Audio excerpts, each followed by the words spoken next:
विद्युतलक्ष्मी प्रभुता पतंग आयुष्यते तो जड़ना तरंग पुरंदरी चा अनंगरंग शूराची ज्या क्षणनो प्रसंग नवराची ज्या क्षणनो प्रसंग।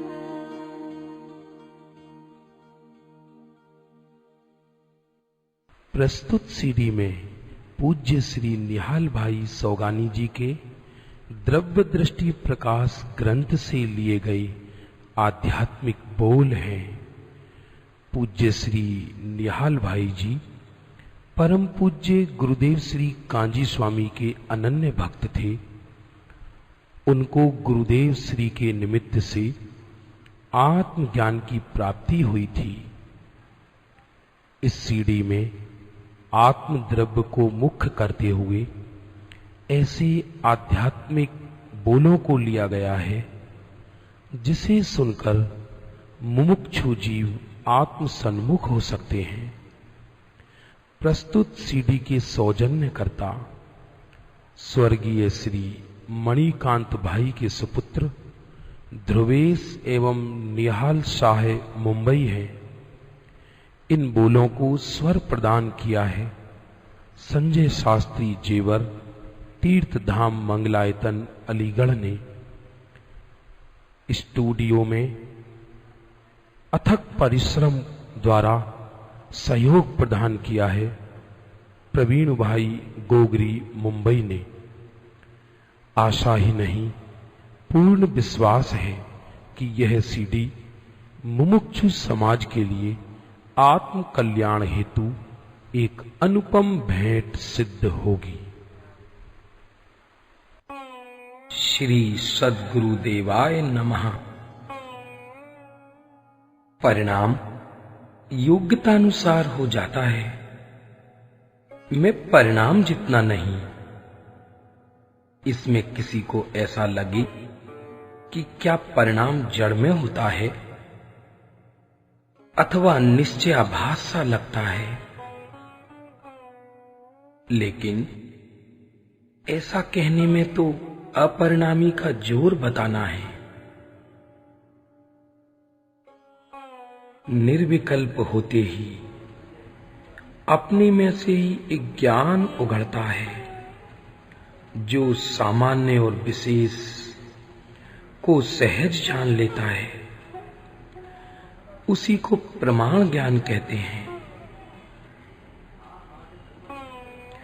परिणाम और त्रिकाली अर्थात परिणाम और त्रिकाल अपरिणामी दो मिलकर ही पूर्ण एक वस्तु है जो प्रमाण का विषय है। वेदांत तो केवल निष्क्रिय निष्क्रिय कहते हैं। वे परिणाम को ही नहीं मानते हैं तो निष्क्रिय भी जैसा है वैसा तो उनकी मान्यता में भी नहीं आता। यहां तो परिणाम को गौण करके निष्क्रिय कहा जाता है।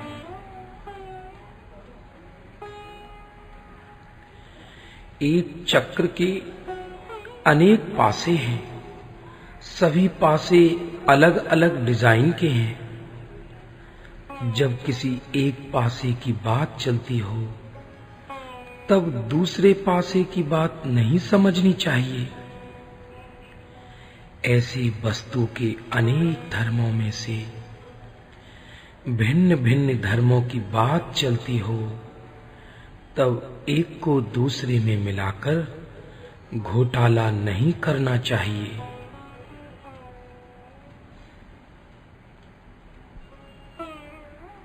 जब शुद्ध पर्याय बहिर्तत्व है, ध्यान बहिर्तत्व है, तब ध्रुव तत्व अंतः तत्व है। जब दो घर की बात चलती हो तब उसमें तीसरे घर की टांग डालने से घोटाला हो जाता है। ध्रुव तत्व अंतः तत्व है, तब शुद्ध पर्याय बहिर्तत्व है। शुद्ध पर्याय को अंतः तत्व कहें, तब अशुद्ध पर्याय को बहिर्तत्व कहते हैं। अशुद्ध पर्याय को अंतः तत्व कहें, तब कर्म को बहिर्तत्व कहते हैं। कर्म को अंतः तत्व कहें, तब नो कर्म को बहिर्तत्व कैसे कहते हैं। ऐसे सब घटा लेना चाहिए। सिद्ध पर्याय से भी मैं अधिक हूं, क्योंकि सिद्ध तो एक समय की पर्याय है और मैं तो ऐसी ऐसी अनंत पर्यायों का पिंड हूं। जैसे मेरू पर्वत अडिग है, मैं भी वैसे ही अडिग हूं। मेरू में तो परमाणु आते जाते हैं, लेकिन मेरे में तो कुछ भी आता जाता नहीं। ऐसा मैं अडिग हूं।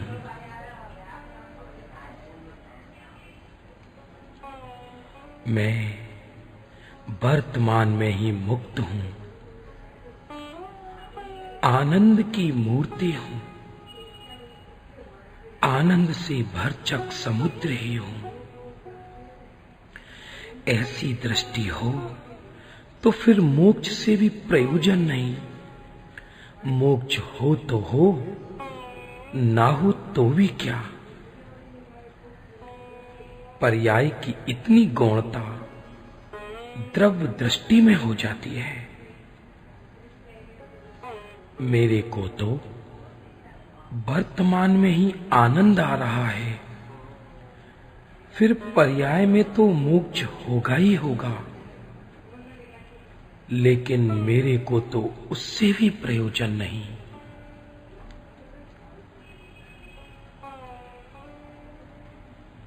कुछ करना सो मरने बराबर है।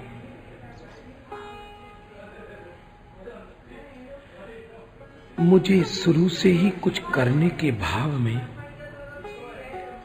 मरने जैसा बोझा लगता है। सुपरिणाम होते हैं तो मैं भट्टी में जल रहा हूं, ऐसा लगता था। समुद्र के जल में से एक बूंद उड़कर बाहर पड़े तो उस बूंद को रेत चूस कर खत्म कर देगी, और यदि गर्म रेत हो तो बूंद तुरंत खत्म हो जाएगी। वैसे ही परिणाम बाहर की ओर जाए तो उसमें दुख ही दुख है। द्रव्य दृष्टि की अपेक्षा से तो शुद्ध पर्याय भी पर द्रव्य है। जब मेरे अस्तित्व में वो शुद्ध पर्याय नहीं तो फिर राग की तो बात ही क्या। पर्याय में तीव्र अशुभ परिणाम हो या उत्कृष्ट से उत्कृष्ट शुद्ध पर्याय हो, मेरे में कुछ भी बिगाड़ सुधार नहीं होता। मैं तो वैसा का वैसा ही हूं। अरे केवल ज्ञान से भी हमारे प्रयोजन नहीं, मोक्ष से भी प्रयोजन नहीं, वो तो हो ही जाता है। ज्ञान का विषय दृष्टि के विषय का प्रयोजन साधने जितना ही लक्ष्य में लेना ठीक है, बाकी उसका प्रयोजन नहीं। सुन सुन करके मिल जाएगा, यह दृष्टि झूठी है। अपने अनंत पुरुषार्थ से ही होगी। सुनना सुनाना पढ़ना पढ़ाना ये सभी कार्य सिद्धि के लिए बेकार हैं। ये हों तो भले हों, लेकिन उसका खेद होना चाहिए, निषेध आना चाहिए। मैं पहले तो सब सुन लूं, जान लूं, पीछे पुरुषार्थ करूंगा। ऐसे पीछे वाले सदा पीछे पीछे ही रहेंगे। यहां तो वर्तमान इसी क्षण से ही पुरुषार्थ करने की बात है।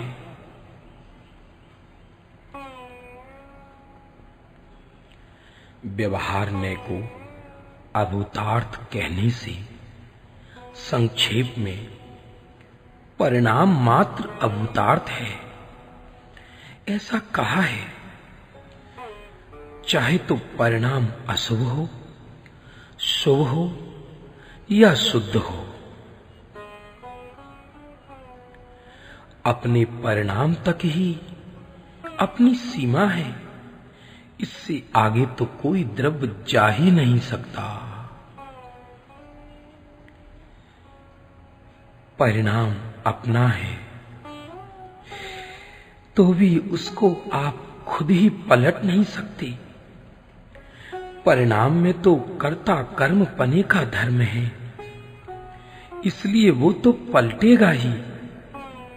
जब दृष्टि बाहर झुकी है, दृष्टि का प्रसार अपने को छोड़कर बाहर में है, तो परिणाम भी बाहर झुकेगा। और यदि दृष्टि अपने स्वभाव की ओर है, तो परिणाम भी अपनी ओर झुकेगा। अरे, अपने को तो परिणाम भी पलटाना नहीं है। मैं अपरिणामी हूं और पलटना मेरा धर्म ही नहीं है। वह तो परिणाम का धर्म है। दृष्टि की अपेक्षा से शुद्ध परिणाम भी मेरे से अलग ही है। ज्ञान उसको अपना अंश जान लेता है। जब एक बार आनंद की घूंट पी ली, तब तो बार बार वही घूंट पीने के लिए अपनी ओर। जब एक बार आनंद की घूंट पी ली, तब तो बार बार वही घूंट पीने के लिए अपनी ओर आना ही पड़ेगा। दूसरी किसी जगह परिणति को रस ही नहीं आएगा। बार बार अपनी ओर आने का ही लक्ष्य रहेगा। दूसरे सब रस उड़ जाएंगे। पुरुषार्थ करूं, यह बात भी नहीं है। मैं वर्तमान में ही अनंत पुरुषार्थ का पिंड हूं। पर्याय की अपेक्षा से पुरुषार्थ करने का कथन आता है। मैं स्वयं ही वर्तमान में भगवान हूं। इसमें भगवान होना भी क्या है? अपने स्वभाव में दृष्टि का प्रसार होते ही पर्याय मेरी ओर झुकते झुकते पर्याय में केवल ज्ञान सिद्ध दशादि होती ही है, परंतु मुझे तो इससे भी प्रयोजन नहीं है। पहले तो धारणा बराबर होनी चाहिए, लेकिन धारणा अंतर में उतरे तभी सम्यक ज्ञान होता है। धारणा में भी इधर का लक्ष्य होना चाहिए। धारणा स्वलक्षी होनी चाहिए। स्वलक्षी धारणा प्रयोग की उत्पादक होती है और प्रयोगान्वित धारणा में धारण किया उपदेश जब अंतर में उतरता है, तभी सम्यक दर्शन और सम्यक ज्ञान होता है। अपने त्रिकाली अस्तित्व में अपनापन होने से पर्याय बुद्धि छूट जाती है। विभाव तो मेरे से बहुत दूर है, यहां तो परिणाम भी मेरे से भिन्न है। आहा, मैं तो अब परिणामी हूं, एक समय के परिणाम के साथ नहीं बहता। शास्त्र में व्यवहार की कितनी बातें जीव स्वच्छंद में नहीं चढ़ जाएगा, इसी हेतु से होती है, तो जीव उन बातों को पकड़कर एकांत में चढ़ जाता है, व्यवहार को उपादेय मान लेता है। मैं त्रिकाली परिणाम में नहीं जाता, त्रिकाली स्वभाव में अपनापन होने से परिणाम सहज ही मेरी ओर आता है। मैं वर्तमान में ही परिपूर्ण हूं, कृत्य हूं, मुझे कुछ करना धरना ही नहीं है। ऐसी दृष्टि होने पर परिणाम में आनंद का अंश प्रकट होता है और बढ़ते बढ़ते पूर्णता हो जाती है। दृष्टि के विषयभूत द्रव्य एकांत कूटस्थ ही है। पर्याय की अपेक्षा से पर्याय एकांत अनित्य ही है। इसका नाम सम्यक एकांत है। अशुभ परिणाम के काल में इस ओर का आत्मा के ओर का झुकाव मंद होता है और शुभ परिणाम के काल में इस ओर का झुकाव थोड़ा ज्यादा होता है, परंतु दोनों परिणाम के काल में दृष्टि का झुकाव तो वैसा का वैसा ही रहता है। लड़ाई के काल में बाहर लड़ाई की क्रिया होती है और राग में अशुभ राग की क्रिया होती है, पर मैं तो मेरे में ही अचल रहता हूं। मेरे में तो उस समय भी राग की क्रिया का अभाव है। आहा, मैं अडिग हूं, किसी से डिगने वाला नहीं हूं। ऐसा निश्चय होने पर निर्णय का फल आनंद आना चाहिए, तभी निर्णय सच्चा है। हर समय विकल्प से भेद विज्ञान करना नहीं पड़ता, वह तो सहज रूप से हो ही जाता है। दृष्टि द्रव्य में तादात्म्य हो जाने पर भी चारित्र परिणति कुछ च्युत होकर पर की ओर चली जाती है, तो भी स्वरूपाचरण की च्युति नहीं होती। दृष्टि होने पर भी चारित्र गुण की योग्यता ही ऐसी होने से चारित्र गुण पूरा शुद्ध नहीं परिणम जाता। श्रद्धा गुण का स्वभाव ऐसा है कि एक ही क्षण में द्रव्य में पूरा का पूरा व्याप्त हो जाता है।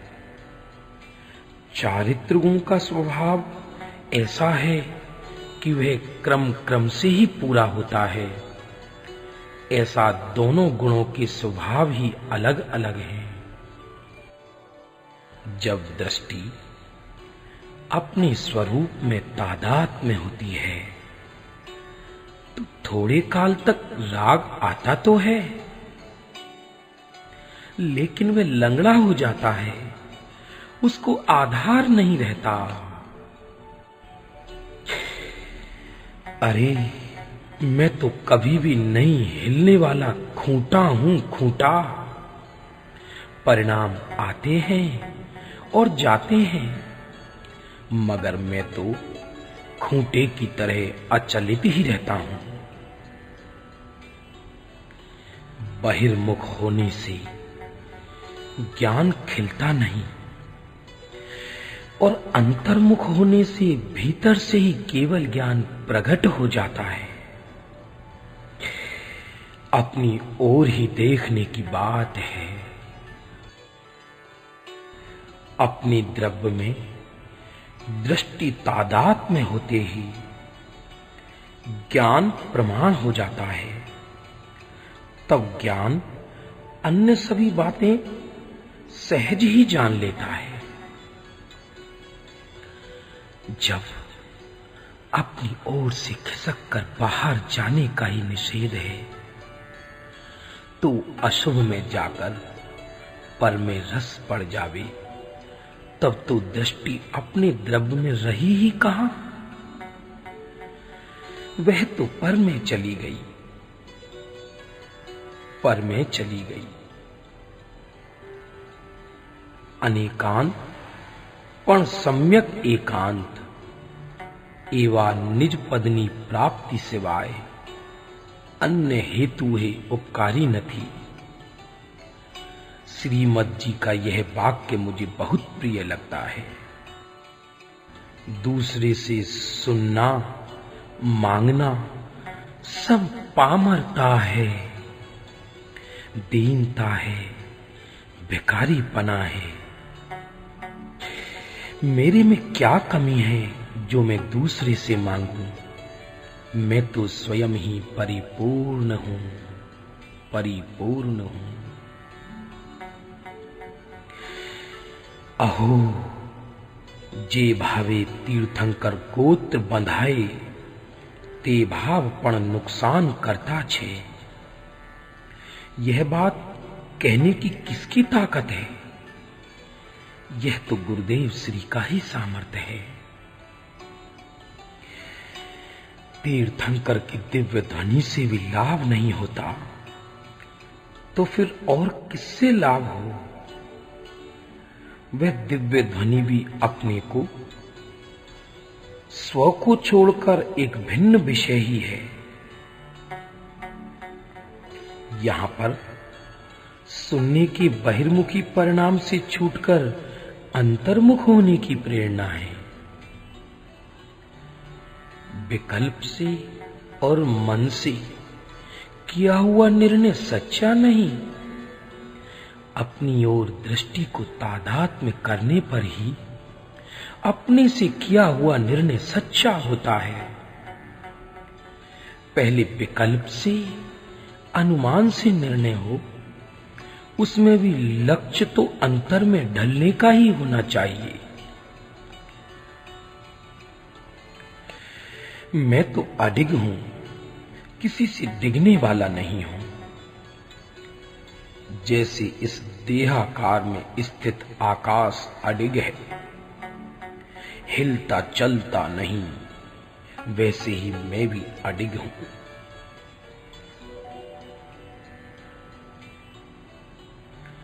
आहा, अंतर में आनंद की घूंट पीते पीते हुए बाहर में आना रुचि ही किसको? बाहर में आते ही तो बोझा लगता है, बोझा। चैतन्य की गठरी मैं ही हूं, ऐसी पकड़ हो जाने से मति श्रुत ज्ञान अंतर में ढल जाता है। इसलिए अंतर में ढलने के लिए उपदेश में कहने में आता है, मैं वर्तमान में ही समझ का पिंड हूं। अरे असाता के उदय में सम्यक दृष्टि को दुख का वेदन होता है, लेकिन असाता के उदय में सम्यक दृष्टि को दुख का वेदन होता है, लेकिन अपने स्वभाव की अधिकता के वेदन में उस वेदन की गौणता मुख्य हो जाती है। ज्ञान में शांति के वेदन के साथ साथ दुख का वेदन आता है, परंतु वह वेदन मुख्य नहीं होता। ज्ञानी को अपने स्वभाव की अधिकता रहती है, अपने स्वभाव की अधिकता कभी नहीं छूटती। अहो, जब दृष्टि अपने स्वभाव में प्रसर जाती है, तब पांचों समवाय अपने ज्ञान में गेय हो जाते हैं। अज्ञानी उत्पाद व्यय के साथ साथ चलता जाता है, परंतु ज्ञानी ने नित्य द्रव्य में अपना स्थापित किया है। अतः वह उत्पाद व्यय के साथ नहीं चला जाता, किंतु उत्पाद व्यय को जान लेता है।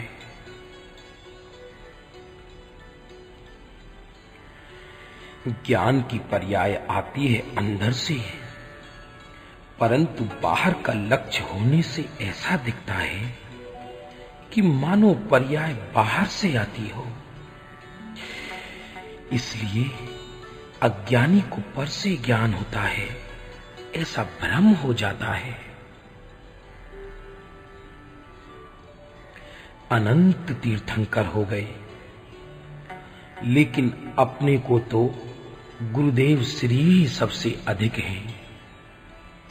जैसे अपने को धन की जरूरत हो, कोई लखपति अपनी जरूरत अनुसार धन दे देवे, तो अपने लिए तो अन्य करोड़पति से भी अधिक है। ऐसे ही गुरुदेव श्री अपने लिए तो तीर्थंकर से भी अधिक हैं। अपना हित तो इनसे हुआ है। द्रव्यलिंगी होकर 11 अंग तक पढ़ लेते हैं, परंतु त्रिकाली चैतन्य दल में अपनापन स्थापित नहीं करते। यही भूल है, दूसरी कोई भूल नहीं। परम पूज्य गुरुदेव श्री ने शास्त्र पढ़ते समय कहा है कि जैसे व्यापार में बही के पन्ने फेरते हैं, वैसे ही ये पन्ने हैं, कोई फर्क नहीं। इधर चैतन्य की दृष्टि नहीं तो दोनों समान हैं। तीर्थंकर योग और वाणी मिली तो ठीक है, भविष्य में भी इसी भाव से मिलेगी। ऐसे उसमें होश आता है तो उससे कैसे छूटेगा? लाभ मानता है तो कैसे छोड़ेगा? अरे ऐसे भाव से नुकसान ही है, लाभ नहीं। लाभ तो अपने से ही है, वर्तमान से ही खुद का लाभ है। ऐसा जोर ना होवे तो पर में अटक जाएगा।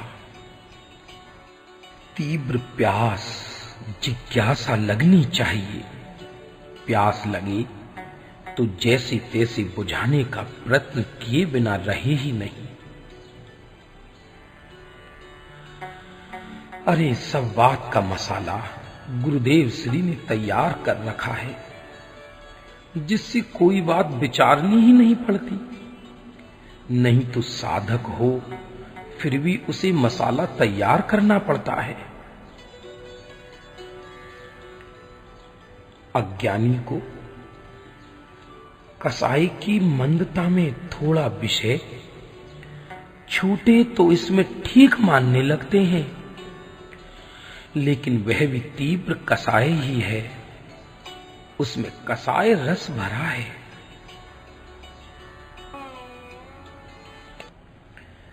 शास्त्र में परिणाम देखने की बात आती है तो अज्ञानी परिणाम देखते रहते हैं, ध्रुव वस्तु रह जाती है। परिणाम को ही देखते रहने में परिणाम के साथ एकता होती है, परिणाम में एकता नहीं रहती।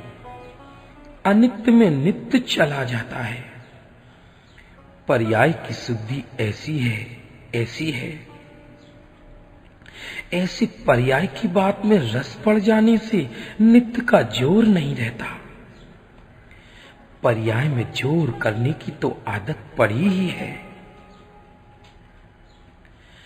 आखिरी वस्तु बताने में नित्य और अनित्य बताने में आता है। इसमें अनित्य अंग दूसरे का नहीं है, ऐसा बताने के लिए है, परंतु दृष्टि का विषय तो नित्य ही है और अनित्य मेरे से भिन्न ही है। उसका भाव और मेरे ध्रुव का भाव विरुद्ध है। शक्ति की तरफ देखे तो इतना भारी भारी लगता है कि संपूर्ण जगत फिर जावे तो भी वह अनंत शक्तियों का पिंड नहीं फिर सकता है। ऐसा घन रूप है, उसमें कुछ विचलितता ही नहीं होती। परिणाम में बैठकर शक्ति को देखता है। शक्ति ऐसी है, उसमें तो देखने वाला और शक्ति दो अलग अलग चीज हो जाती हैं। जैसे दूसरा दूसरे की बात कर रहा हो वैसा हो जाता है। वास्तव में द्रव्य स्वभाव को देखते ही अभिन्नता होनी चाहिए, परंतु परिणाम में से एकत्व नहीं छूटने के कारण द्रव्य स्वभाव में अभेदता नहीं होती। दर्पण में जो पर्याय दिखती है वह तो ऊपर ऊपर है, अंदर में जो दल पड़ा है वह तो जैसा का तैसा है। वह पर्याय रूप होता ही नहीं। ऐसा त्रिकाली स्वभाव का दल वैसा का वैसा ही है, पर्याय में आता ही नहीं।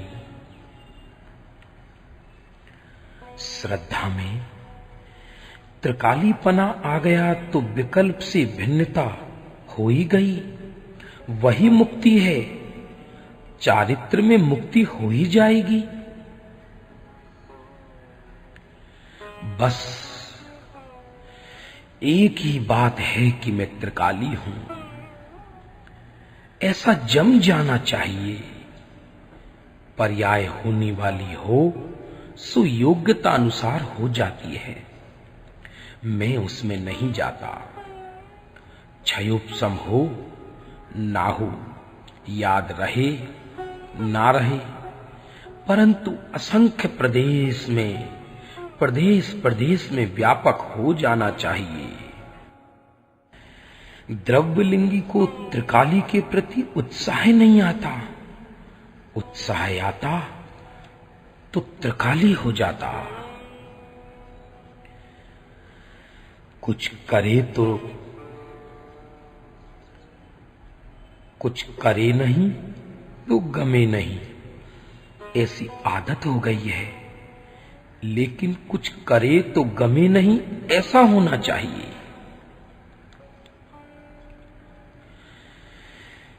रुचि की आवश्यकता चाहिए, दरकार होनी चाहिए।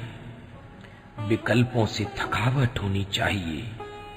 तीव्र प्यास लगे तो चैतन्य को ढूंढे ही ढूंढे।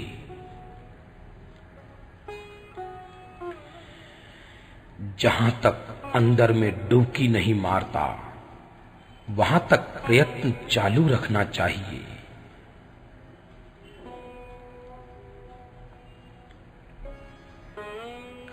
कोई एकांत से वेदांत में खिंच नहीं जावे, इसलिए दोनों बातें बताई हैं। पर्याय दूसरे में नहीं होती, कार्य तो पर्याय में ही होता है। ऐसा कहें तो वहां चोट जाते हैं। ऐसा तो है ना, ऐसा तो होना चाहिए ना। अरे भाई, क्या होना चाहिए? छोड़ दे सब बातें जानने की। मैं तो त्रिकाली ही हूं, उत्पाद वह कुछ मेरे में है ही नहीं।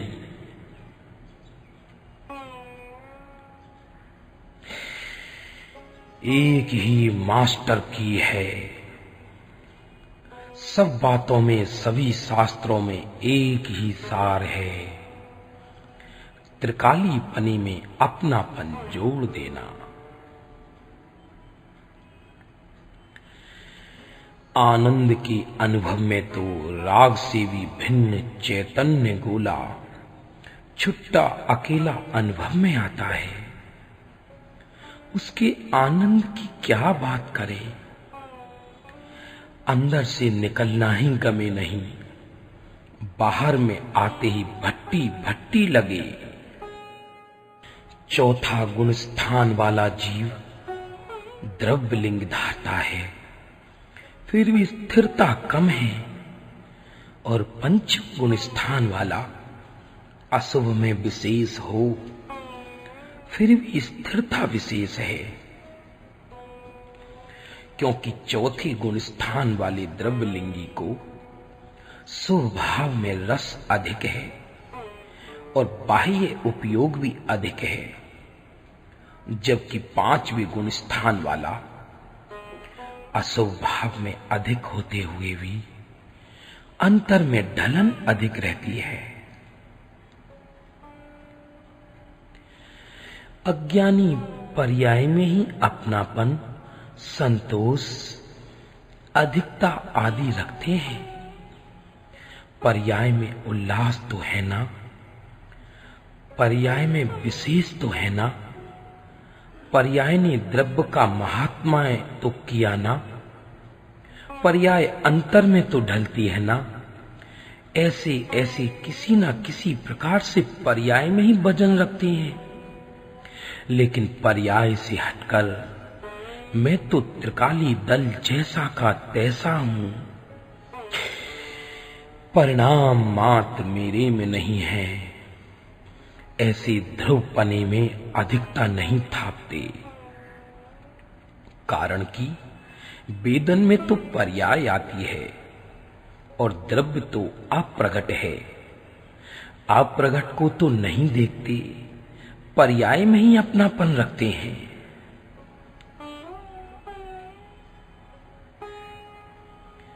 मैं इस अपेक्षा से नित्य हूं, इस अपेक्षा से अनित्य हूं, ऐसे दोनों ठीक ही है, ऐसा अज्ञानी कहते हैं।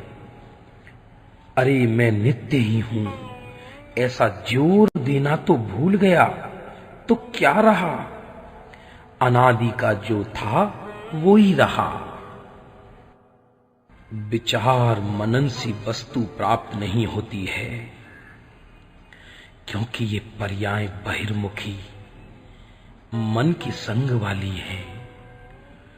वस्तु अंतर्मुख ध्रुव तत्व है।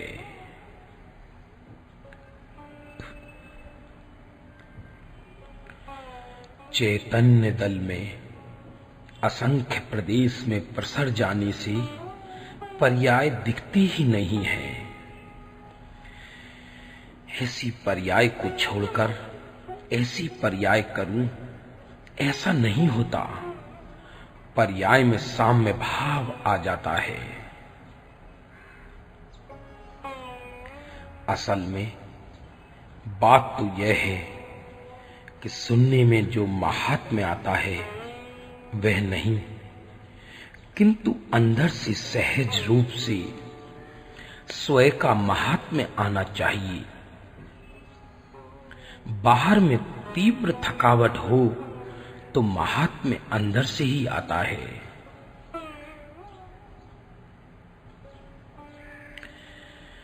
अपरिणामी में सदा जोर आना चाहिए। परिणाम में विकल्प से हटने का और आह्लाद रूप अनुभव में जाने का भाव होता है, लेकिन अधिकता इससे नहीं। अधिकता तो त्रिकाली में ही रहनी चाहिए। श्रवण वांछन आदि तो सब ऊपर ऊपर की बातें हैं। अंदर से सहज रूप भाव आना चाहिए। यहां तो दातार हो जाने की बात है, यहां से ले लूं ऐसी बात ही नहीं। एक बार लाभ मिला तो दूसरी बार भी लाभ मिल जाएगा, यह प्रत्यक्ष लाभ मिल रहा है ना। ऐसे ऐसे करके अज्ञानी उसमें ही रुक जाता है। अंदर के दातार की बात तो रही नाम मात्र, और बाहर के दातार की मुख्यता है। शास्त्र में बात आए कि बर्फ के संयोग से पानी ज्यादा ठंडा होता है, ऐसे अधिक गुणवान के संग में रहने से ज्यादा लाभ होता है। ऐसा सुनने पर वहां अज्ञानी चौंट जाता है, असंग की बात छोड़ दी, असंग की बात छोड़ दी, गुणहीन का संग छोड़कर गुणवान का संग किया, परंतु असंगता रह गई।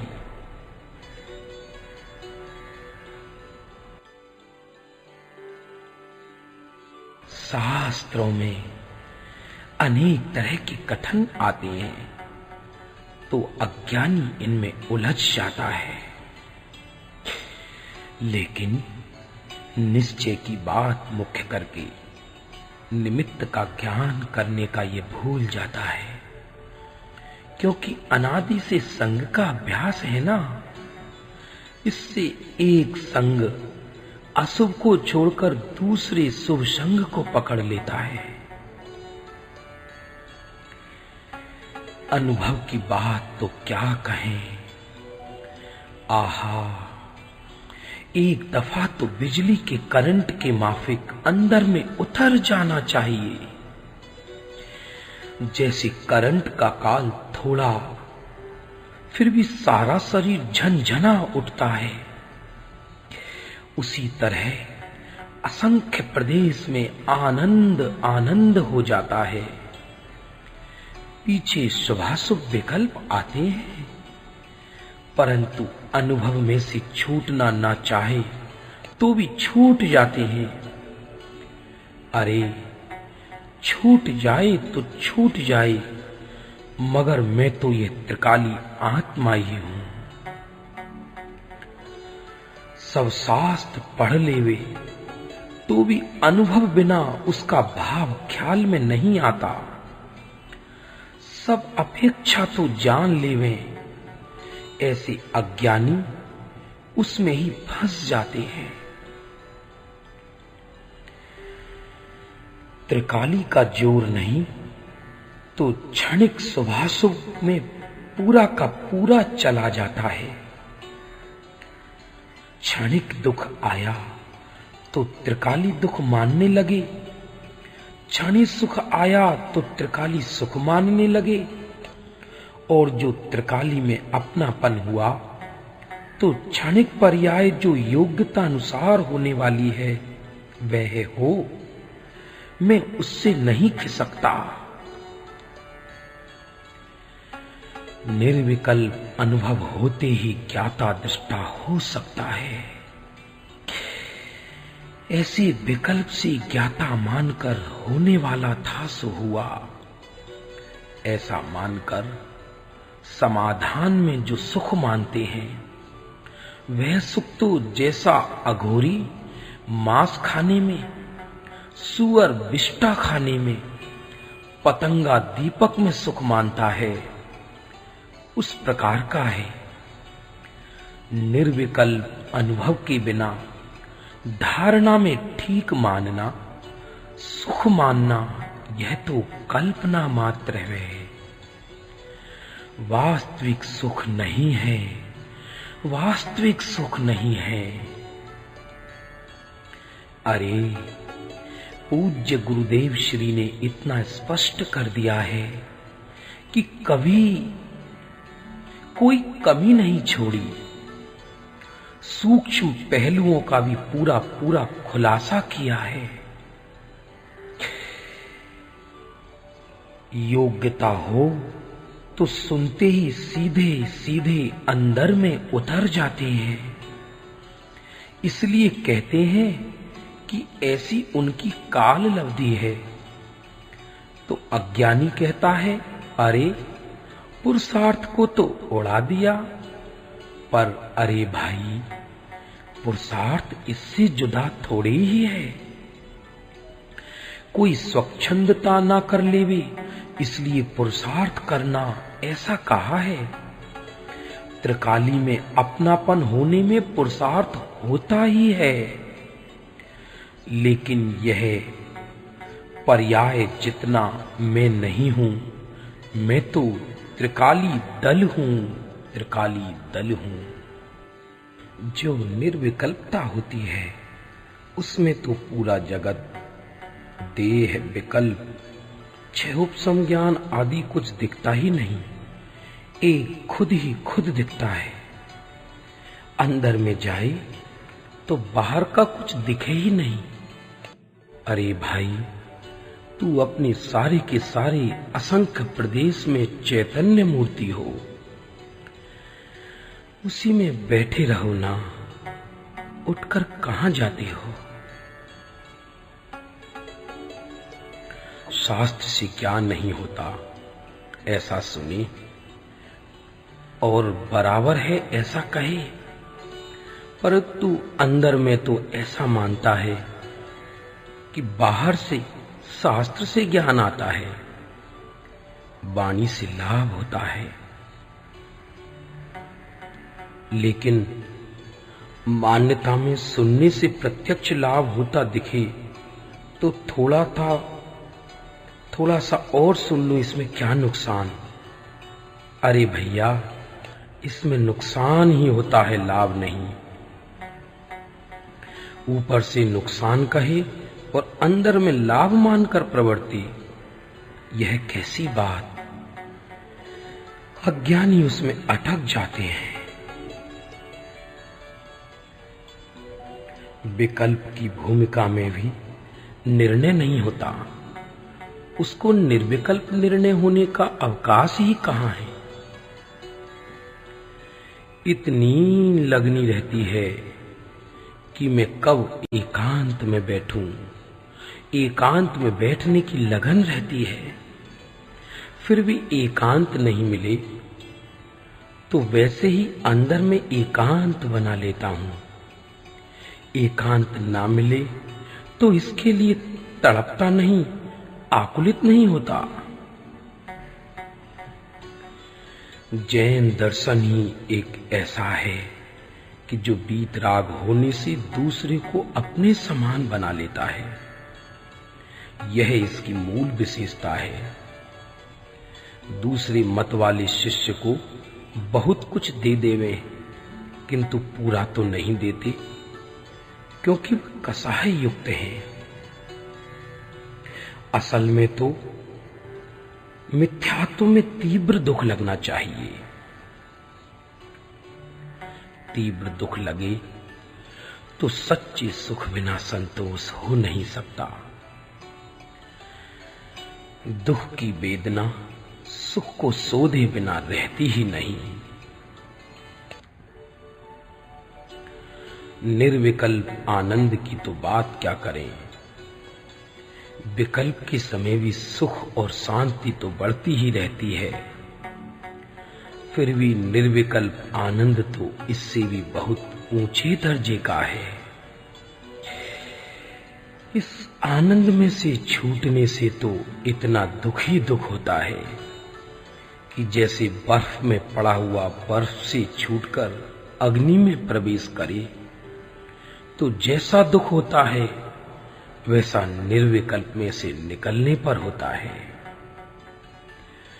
इसी से तो निर्विकल्प में जाने की लगन रहती है। आखिर कितना भी सुन लो, लेकिन सुख तो यहां से ही शुरू होता है। यह थोड़ा सा सुन तो लूं, इसमें क्या नुकसान है, पीछे अंदर में जाऊंगा, यह बात ठीक नहीं है। और एक समय की ज्ञान पर्याय में विचार कर करके भी क्या मिलेगा। त्रिकाली की ओर जोर देने से क्षणिक पर्याय की एकता छूटकर सुख मिलेगा। ये चार गतियों की बात तो बहुत स्थूल है भाई। यहां तो सिद्ध गति और सिद्ध पर्याय से भी अधिक ध्रुव में अपनापन करने की बात है।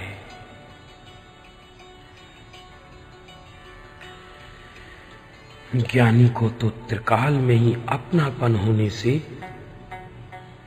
उसे वांछन, श्रवण, पूजन आदि में भी अंदर से वृद्धि होती रहती है। देव, गुरु आदि निमित्तों का सांसारिक विषयों की अपेक्षा से फर्क है, क्योंकि सांसारिक विषय तो अपनी ओर झुकने को कहते हैं और देवादिक निमित्त अपनी ओर के झुकाव का निषेध करके स्वात्मा की ओर झुक जाओ ऐसा कहते हैं। इसलिए देवादिक निमित्तों में फर्क कहने में आता है, लेकिन जो जीव अपनी ओर नहीं झुकता है और देवादि की ओर ही झुके रहते हैं, उसने तो सांसारिक विषयों की तरह ही इन्हें भी अपना विषय बना लिया, तो कोई फर्क नहीं रहा। जब मुनिगण अपने लिए अपनी शास्त्र में रमती हुई बुद्धि को व्यभिचारिणी मानते हैं, तो नीचे वालों की तो व्यभिचारिणी बुद्धि है ही। इस पर भी जीव यहां ऐसे लेते हैं कि मुनिगण तो अपने लिए बुद्धि व्यभिचारिणी माने, वह तो ठीक है, परंतु अपन तो थोड़ी शक्ति वाले हैं। अपने को तो शास्त्र आदि का अवलंबन लेना चाहिए ही। ऐसा थोथा आधार लेकर वहां संतोष मानकर अटक जाते हैं। पहले में पहला तो त्रिकाली में प्रसर जाना का है, यही सर्वप्रथम कर्तव्य है। एक समय की पर्याय में ही तो वेदन आता है, शक्ति में तो वेदन है नहीं। इसलिए यह वेदन ही प्रसिद्ध होने से उसको ही अज्ञानी आत्मा मान लेता है। वास्तव में तो आत्मा क्षणिक पर्याय में जाता ही नहीं, वैसा का वैसा ही त्रिकाल रहता है। उसी में अपनापन हुए बिना सुख शांति हो नहीं सकती। गुरुदेव श्री के उपदेश में इतना खुलासा है कि इस नींव से धर्म पंचम काल तक टिकेगा, ऐसा दिखता है। परिणाम में बैठकर त्रिकाली वस्तु को देखने से वस्तु भिन्न दिखती है। इसलिए परिणाम से भिन्न होने के लिए वस्तु में बैठकर देखना है, तभी वस्तु में अपनापन एकत्व होने से पर्याय का कार्य भिन्न दिखने लगेगा। और ऐसी भिन्नता दिखने से पर्याय का नाश होते हुए भी द्रव्य में अपनापन तो त्रिकाली में ही रहता है। तभी तो पर्याय के नाश होने से आकुलता नहीं होगी और इधर में त्रिकाली में बैठने से सुख शांति बढ़ेगी। असल में तीव्र दुख मिथ्यात्व का लगे तो सुख मिलता ही है। विकल्प में इतना तीव्र दुख ही दुख लगे तभी सुख की ओर जाते हैं तो सुख मिलता है। मुझे तो ये सट आवश्यक नहीं, एक ही आवश्यक है। वह पढ़कर इतना आनंद हुआ था कि वह मुझे स्पष्ट याद है। पूज्य गुरुदेव श्री ने वस्तु स्वभाव कितना स्पष्ट कर दिया है।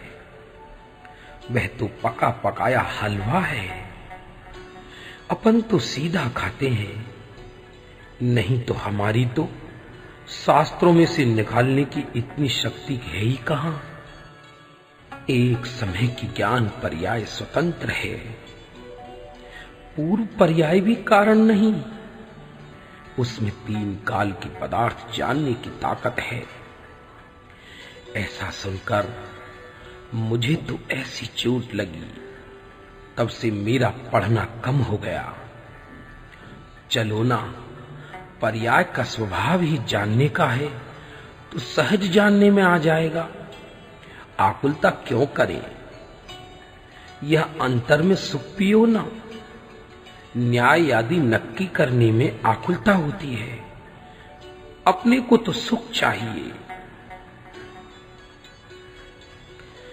असल में बात यह है कि सबकी सब धारणा तो अज्ञानी सच्ची भी कर लेता है, परंतु पर्याय में बैठकर अहम भाव रखकर द्रव्य को देखता है तो द्रव्य जुदा का जुदा पड़ा रहता है। पर्याय में बैठकर द्रव्य को नहीं देखना है, किंतु द्रव्य में बैठकर द्रव्य को देखना है तो द्रव्य में अपनापन प्रसर जाता है। पर्याय में बैठने से तो द्रव्य तो दूर ही पड़ा रहता है। गुरुदेव श्री की सिंह गर्जना ऐसी है कि दूसरे को निर्भय बना देती है। वही जंगल के सिंह की गर्जना तो दूसरे को भयाकुल बना देती है। दोनों में बहुत फर्क है, बहुत फर्क है। थोड़ा यह तो कर लूं, यह तो जान लूं, सुन तो लूं, यह सब अटकने का रास्ता है। असंख्य प्रदेशों में प्रसर कर पूरे का पूरा व्यापक होकर तन में रहो ना, सुख शांति बढ़ती जाएगी, विकल्प आदि टूटते जाएंगे। भूख प्यास लगे तो उसको बुझाए बिना चैन नहीं पड़ता। ऐसे जो विकल्पों में दुख ही दुख लगे तो सुख सोध ही लेवे, उसके बिना चैन ही ना पड़े। ऐसा ही स्वभाव है। निर्विकल्प ध्यान के पहले अनेक प्रकार का चिंतन घंटों तक चले, वह भी निर्विकल्पता का कारण नहीं है, वह तो अटकाव है। निर्विकल्पता तो अंदर से उग्र अवलंबन से ही होती है। निर्विकल्पता तो अंदर में उग्र अवलंबन से ही होती है।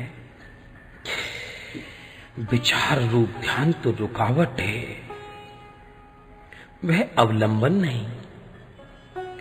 अवलंबन तो अंदर में लिया हुआ है, उसमें ही उग्रता होने पर निर्विकल्पता होती है।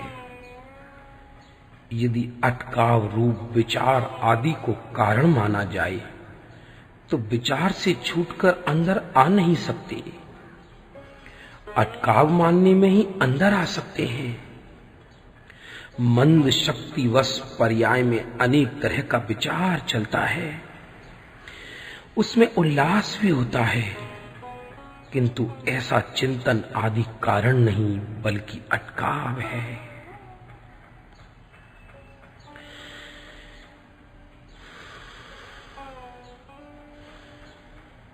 अपने को तो सुख पीने की अधिकता रहती है, जानने की नहीं।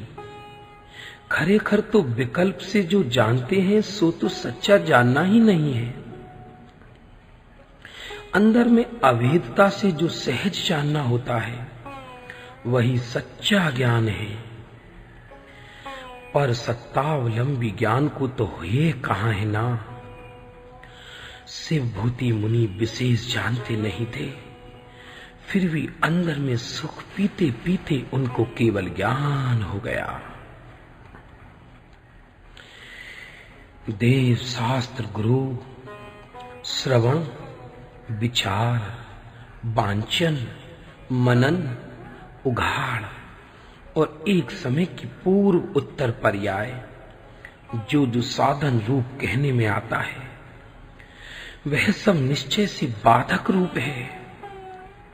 ऐसा नहीं माने तब तक तो त्रिकाली में आ नहीं सकती।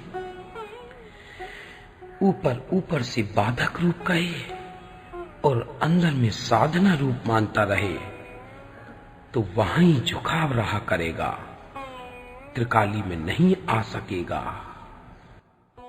पहले तो यह बात नक्की कर लो कि सुनने से ज्ञान नहीं होता, सामान्य स्वभाव के आश्रय से ही ज्ञान होगा। फिर भी सुनने का विकल्प उठे तो उसमें खेद होना चाहिए। मैं तो वर्तमान में ही परिपूर्ण हूं, वर्तमान से ही मुझे कुछ करना नहीं है। परिणाम में पुरुषार्थ सहज होता है। करूं करूं यह तो आकुलता है, बोझा है। यहां तो परिणाम मात्र को व्यवहार कहते हैं। मोक्ष और मोक्ष मार्ग सब व्यवहार है। मैं तो अक्रिय ध्रुव तत्व हूं, ध्रुव तत्व। अपना सुख देखा नहीं, इसलिए किसके साथ मिलान करे कि यह देवगुरु आश्रित वृत्ति भी दुख है। अज्ञानी ने इसलिए एकांत दुख को सुख मान लिया है। वस्तु स्वरूप जैसा है वैसा ही है, तो फिर अपेक्षा लगाकर ढीला थोड़ी ही हो सकता है। अपने द्रव्य में एकत्व किए बिना राग से और शरीर से भिन्नता नहीं हो सकती। भले ही भिन्न है ऐसा कहे, लेकिन अपने द्रव्य में एकत्व होते ही सहज भिन्नता हो जाती है। विकल्प उठाना नहीं पड़ता, सहज ही भिन्नता रहती है। देव गुरु प्रति के जो मचक होती है वह भी नपुंसकता है, और अभिप्राय में मचक होवे तो अनंतानुबंधी कसाई के कारण वह अनंती नपुंसकता है। शास्त्र में मुनि के लिए ऐसा कहा है कि यदि अन्य मुनि बीमार हो तो बैया वृत्ति करना, पर वह तो विकल्प होवे तो ऐसा होवे उसकी बात है। अपने में एकाग्र हो तो प्रथम तो वही कर्तव्य है, विकल्प कर्तव्य नहीं। अधिक पुण्य वह तो विष्टा का बड़ा ढेर है।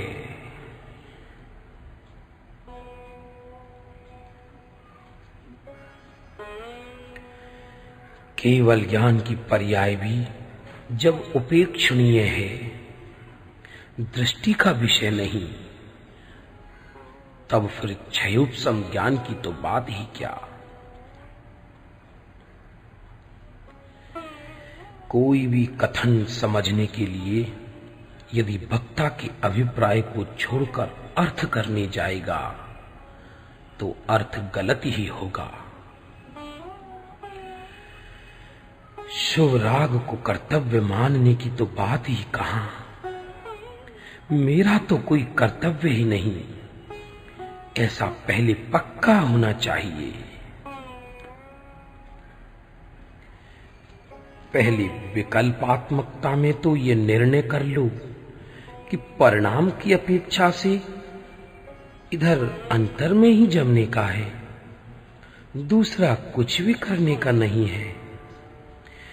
ऐसे विकल्पात्मक निर्णय का भी अवलंबन नहीं होना चाहिए। और मैं तो अपरिणामी हूं, परिणाम में जाता ही नहीं। ऐसा अभ्यास होने पर दृष्टि जम जाएगी।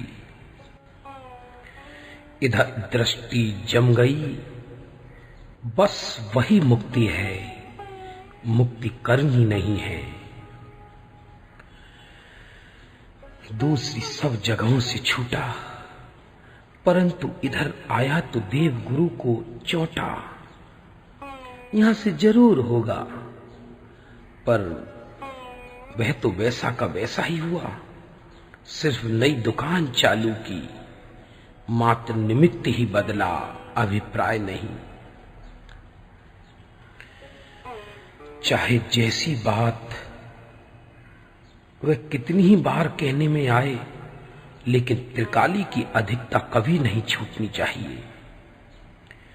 कथन चाहे जैसा आवे, परंतु यह बात कायम रख करके ही अन्य सब बात हैं। त्रिकाली की अधिकता कभी नहीं छूटनी चाहिए। देव की ओर देखो तो देव ये कहते हैं, मैं तुम्हारी सन्मुख नहीं देखता हूं, तुम भी मेरे सन्मुख मत देखो, अपने सन्मुख देखो। सत्य आवश्यक कहे जाते हैं, परंतु वास्तव में तो ये अनावश्यक है।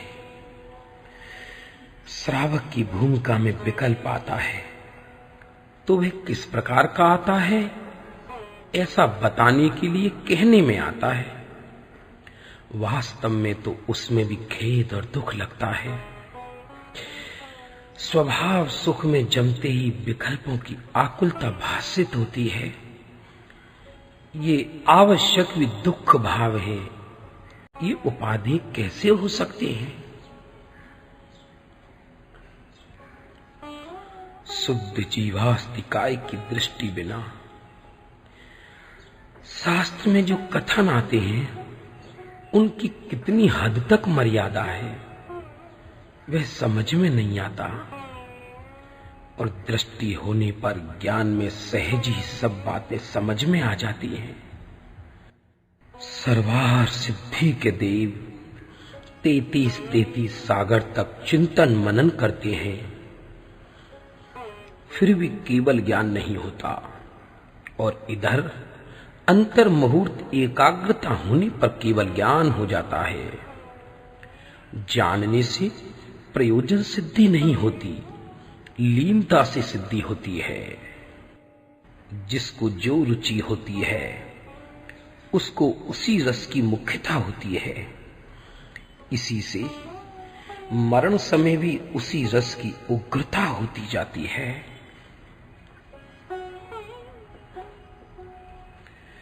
अशुद्ध पर्याय का मुख बाहर की ओर है और शुद्ध पर्याय का मुख अपनी ओर है। दोनों के मुख की दिशा विरुद्ध है, इसी से वे सहज ही भिन्न दिखते हैं। यहां तो महाराज साहब ने भूमिका तैयार कर दी है। बस अब तो थोड़ा सा सुख का बीज बो देना, जिससे महा आनंद आनंद होवे। फूल बाग में हो या जंगल में, उसको कोई सूंघो या ना सूंघो, उसकी कीमत तो स्वयं से है। कोई सूंघे तो उसकी कीमत बढ़ नहीं जाती, अथवा नहीं सूंघे तो वह कुमला नहीं जाता। इसी तरह से कोई अपने को जाने या न जाने, उससे अपना मूल्य थोड़ा ही है। अपना मूल्य तो अपने से ही है। कोई मान सम्मान देवे न देवे, सब धूल ही धूल है, उसमें कुछ नहीं, कुछ नहीं।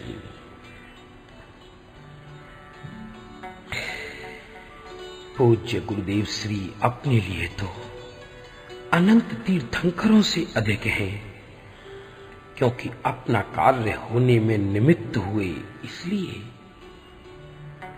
दूसरा उन्होंने यह बताया कि भैया तुम सिद्ध तो क्या, सिद्ध से भी अधिक हो। अनंत सिद्ध पर्याय जहां से सदैव निकलती रहे, ऐसे तुम हो। ऐसा उत्कृष्ट वाच्य पूज्य गुरुदेव श्री ने बतलाया। द्रव्य की सलामती देखते ही पर्याय भी सलामत हो जाती है। मैं वर्तमान में ही अक्रिय हूं, कुछ करना नहीं है।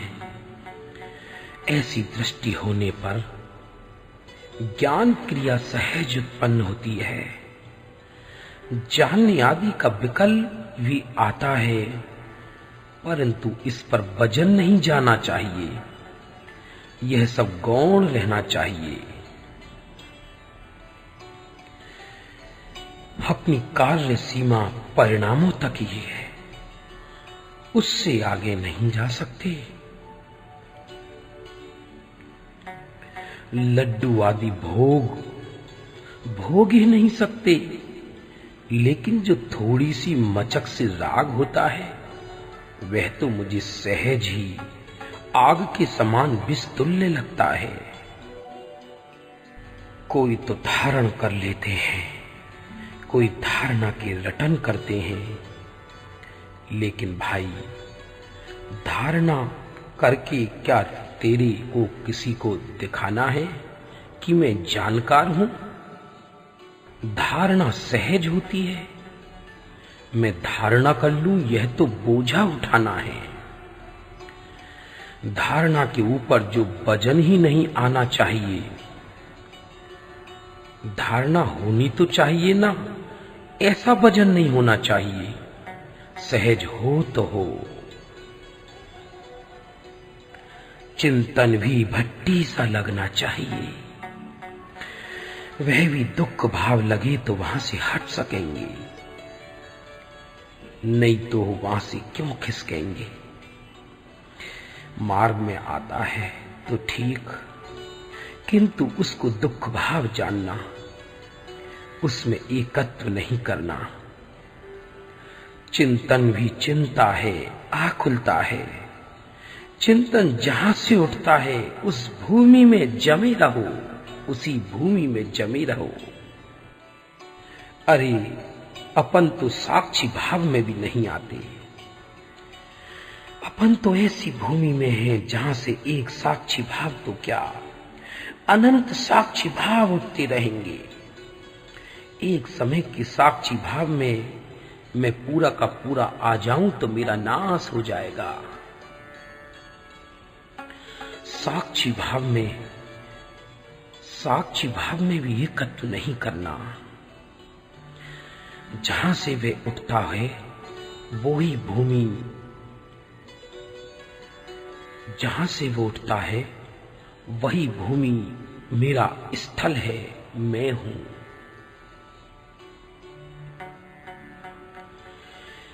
वस्तु वर्तमान में प्रत्यक्ष स्थित है, वर्तमान में ही विद्यमान है।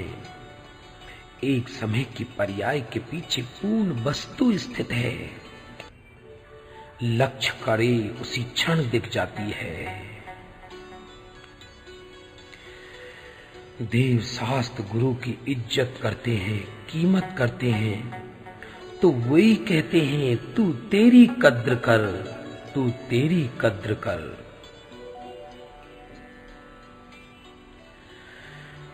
स्वयं से ही लाभ है ऐसा ना माने तो अन्य से लाभ मानना ही पड़े, यह नियम है। और अपने से ही लाभ है ऐसा माने तो पर से लाभ माना ही नहीं जाता, यह भी नियम है। योग्यता और पात्रता ठीक होवे तो एक ही क्षण में काम हो जाए, ऐसी बात है। पहले विकल्प उठे और बाद में समाधान करें कि ये स्वतंत्र है। विकल्प के साथ ही साथ उसी क्षण उससे भिन्न होना चाहिए।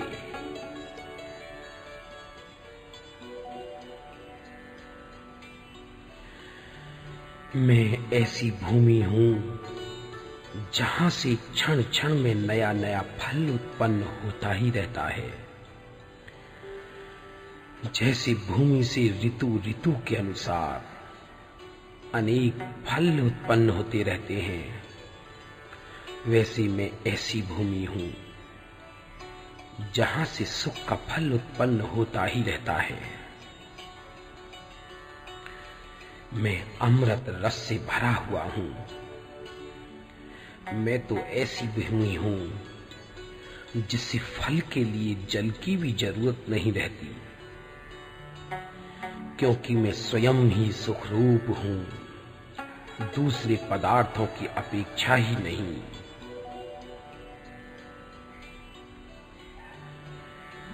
अपन तो अपने ही सुखधाम में बैठे रहें, जमे रहें, बस यही एक बात कायम रख करके दूसरी सभी बातों को खतिया लो। ज्ञान का थोड़ा क्षयोपशम होवे और थोड़ा विकास भी होता जाए तो वह उसमें रुक ही जाता है। मैं थोड़ा समझदार तो हूं और पहले की अपेक्षा शांति भी तो बढ़ रही है। इस तरह से मैं आगे बढ़ तो रहा हूं, ऐसा संतोष मानकर अटक जाता है। यहां अंतर्मुख बैठते ही बस इधर अपने असंख्यात प्रदेश में दृष्टि लगाते ही यहां से सीधा सिद्धलोक में जाएगा। वर्तमान में ही कृतकृत्य हूं, ऐसी दृष्टि अपनी वस्तु में हुई तो करूं ऐसी कर्तृत्व बुद्धि छूट गई। बस यही मुक्ति है।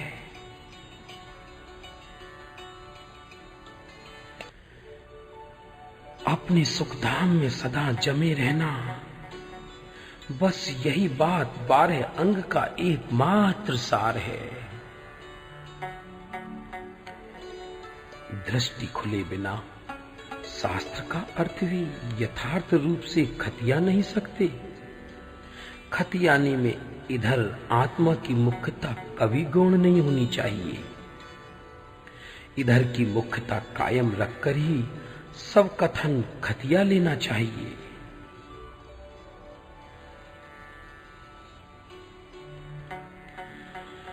ज्ञानी को भी क्षणिक विकल्प उठते हैं, लेकिन पूर्व की माफिक विकल्प में अनंत जोर नहीं। विकल्प उठते हैं किंतु पछाड़ खाकर खत्म हो जाते हैं। सहज सुख का अनुभव राग के साथ साथ बरतता ही है। इसलिए ज्ञानी हर्ष भाव को भी प्रत्यक्ष दुख रूप जानते हैं। परंतु जिन्हें सहज सुख प्रकट नहीं हुआ, वे किसके साथ मिलान कर हर्ष भाव को दुख रूप मानेंगे। जो आनंद में मस्त है, उसकी मस्ती में आनंद की ही बात आती है। शुद्ध बुद्ध चैतन्य घन स्वयं ज्योति सुखधाम, कैसी सुंदर बात श्रीमद जी ने की है। एक पंक्ति में सब बात आ गई। बस भाई, तू इतना ही विचार कर। परिणाम का कार्य परिणाम करेगा, तुम उसकी दरकार छोड़ो। तुम तो अपने नित्य घर में ही बैठे रहो, अपने द्रव्य स्वभाव में बैठे तो तब तो सब सहज ही सहज है। परिणाम का चश्मा लगाया हुआ हो तो स्वयं परिणाम रूप ही भासता है, अपरिणामी नहीं रहता। मैं अधिक हूं, यही स्वयं का महात्म्य भाव है। मैं कोई भी भाव में विकल्प में खिसकता नहीं, तणीजता खींचता ही नहीं। वैसा का वैसा और वही का वही हर समय रहता हूं।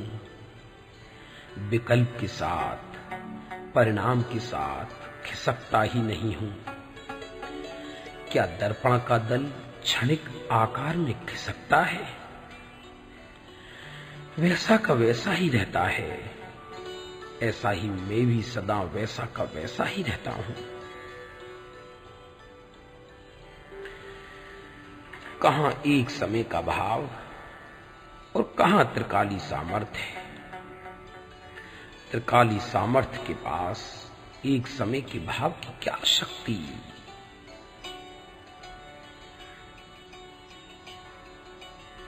सत्य बात समझ आने पर करूं करूं का बोझ तो हल्का हो जाए, परंतु इस त्रिकाली अपरिणामी भाव का अनुभव होना यही खास बात है।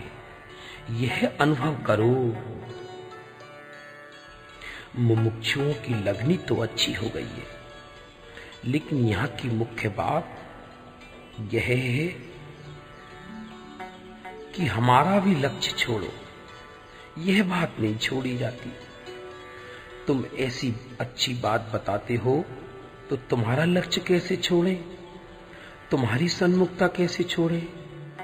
लेकिन असल में तो अपनी सन्मुखता बिना यह बात समझ में ही नहीं आती। अरे भाई, तू एक समय की पर्याय में आ नहीं जाता है। तू तो अनंत पर्यायों का पिंड है। यदि तू एक पर्याय में आ गया तो अन्य सभी पर्याय विधवा हो जाएंगी, विधवा हो जाएंगी।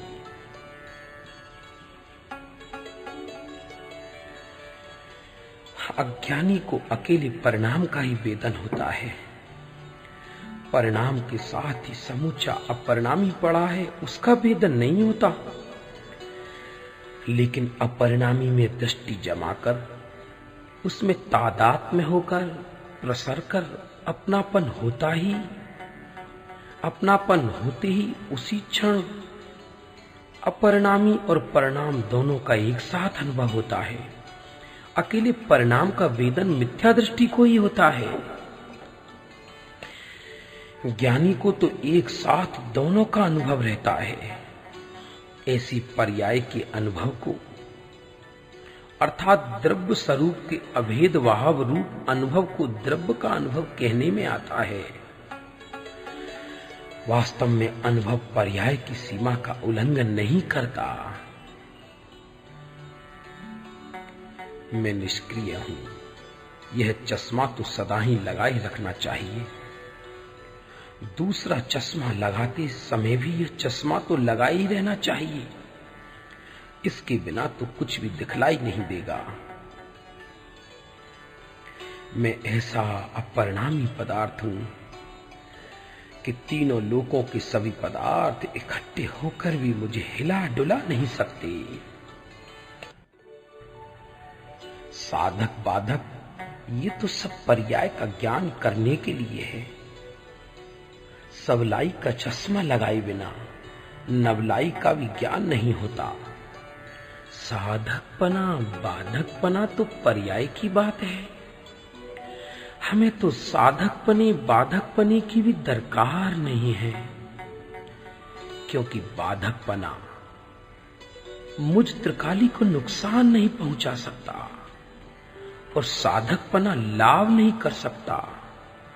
तो फिर इनका विचार क्यों? अरे, अपनी चैतन्य गोले में ऐसा लीन हो जाना चाहिए कि उसकी रस से परिणित अन्यत्र जाए ही नहीं। उसी को वैराग्य कहते हैं।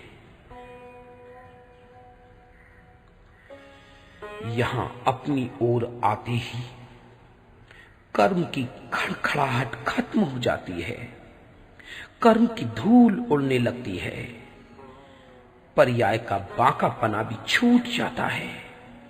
सुख शांति बढ़ती जाती है।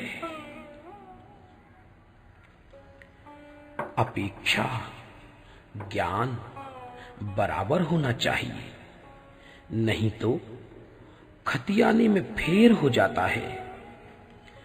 किस अपेक्षा से किस बात को कितनी मर्यादा तक कहा है, उसका ख्याल होना जरूरी है। अरे, निश्चयाभास होने का भय छोड़ देना चाहिए।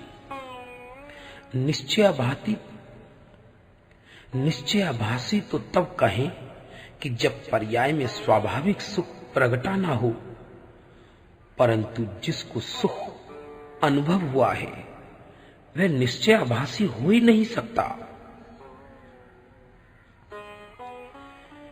पर्याय को जहां अंदर में जाना है, वह तो निवृत्ति प्रवृत्ति दोनों से रहित है। फिर भी वहां जाने वाले को निवृत्ति का ही विकल्प बीच में आता है, प्रवृत्ति से खिसकने का ही भाव आता है। यह नियम है। नियम होने पर भी उस पर वजन नहीं है, ऐसा ही भाव बीच में आ जाता है। तुम 15 साल का संबंध कहते हो, लेकिन हमारे तो वर्तमान विकल्प जितना ही एक क्षण का संबंध है। यह विकल्प छूटा कि फिर खलास। चक्रवर्ती को 96,000 रानियां और वैभव आदि होने पर भी वर्तमान जिस पदार्थ की ओर लक्ष्य जाता है, उसी का वह भोक्ता कहलाता है। परंतु अभिप्राय में तो उस पदार्थ का भोक्ता उसी क्षण खत्म हो गया।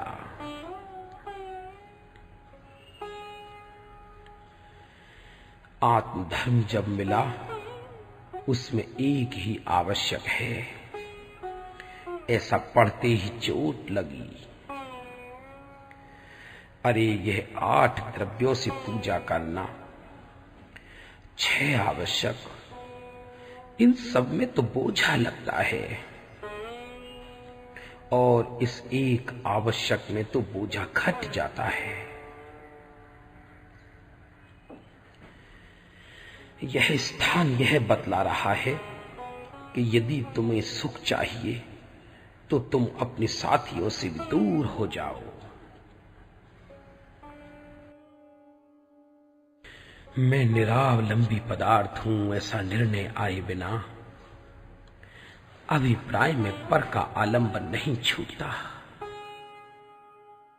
झटपट मुक्ति चाहिए तो बस यहां त्रिकाली में ही विराजमान हो जाओ। ज्ञान करने की जरूरत नहीं, मंद कषाय करने की जरूरत नहीं, निर्विकल्पता करने की जरूरत नहीं, केवल ज्ञान करने की जरूरत नहीं। सभी सहज होता है। करने का बोझा ही नहीं रखना। अपरिणामी पर आए तो सब सहज ही होता है। ज्ञाता दृष्टा रहूं यह भी नहीं, इधर आया तो ज्ञाता दृष्टापना सहज रहता है, रहूं ऐसा नहीं।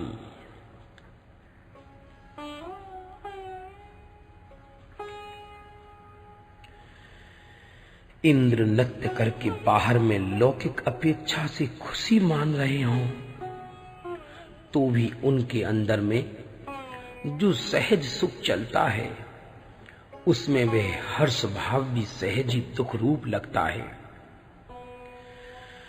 और यह सहज सुख उस हर्ष भाव का सहज निषेध करता है। बाहर में तो इंद्र हर्ष भाव से खुशी मनाते हैं। जितना भी देव शास्त्र गुरु की ओर लक्ष्य जाता है, उतना ही नुकसान है।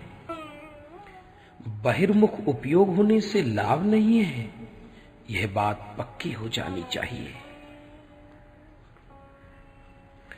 सारी दुनिया को छोड़कर इधर आया तो इधर थपाट लगाकर कहती है कि अरे भाई तू तेरी ओर जा, तू तेरी ओर जा।